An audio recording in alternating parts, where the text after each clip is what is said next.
This is Shatner. Do you hear me? Mr. Shatner, this is the Space Research Vessel, ISS, in Earth orbit.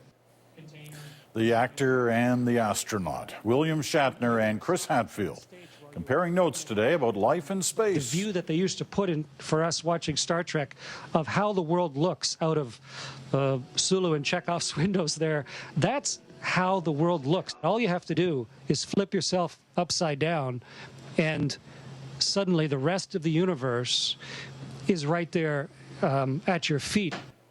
And making plans to meet again, feet firmly on the ground. You ought to come to my cottage and sit on a porch. I would love the chance to talk with you about this and compare notes. This is a fabulous experience. So I look forward to meeting you in person and sitting down with a whiskey and a cigar. Well, that was certainly an only in Canada moment. Canada's most famous TV captain chatting along with Canada's man in space.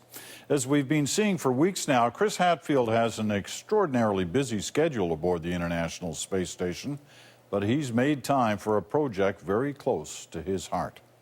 Hadfield has co-written a song that reaches from the earth to the sky and far beyond. Here's Deanna Sumanak now on the making of Is Someone Singing?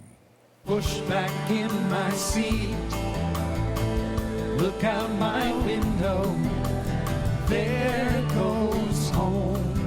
It's one of those classic songs about a musician on the road missing the life back home.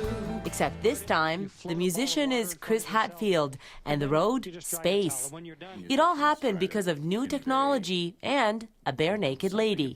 When Chris Hadfield calls and says, hey, I want to write a song with you, you got to clear your schedule for that. Ed Robertson and Hadfield have known each other for years, but when the two started writing the song, Robertson was in for a surprise. I figured that meant, will you write a song for me? You know? So I came up with an idea. This rocket's burning bright. And I said, okay, well, I'd like the second verse to be more technical. So in your training, keep an eye out for speeds and weights. A couple days later, he sent me back the second verse. And it was great. 18,000 miles an hour, feel the rumbling power.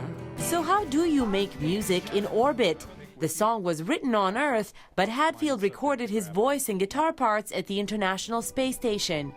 The recording was then fed to a studio, where Robertson mixed in his own voice and the voices of the high school choir, the Wexford Gleeks. You could see our nation from the International Space Station. In all his years of making music, Robertson had seen nothing quite like this.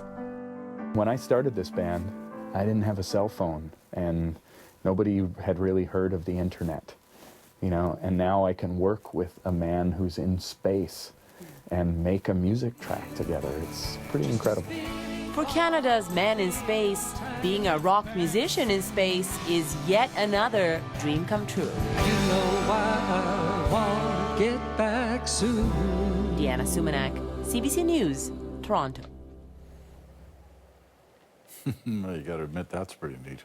To hear the complete song, head to cbcmusic.ca/space on Friday morning. You can also watch more behind-the-scenes interviews.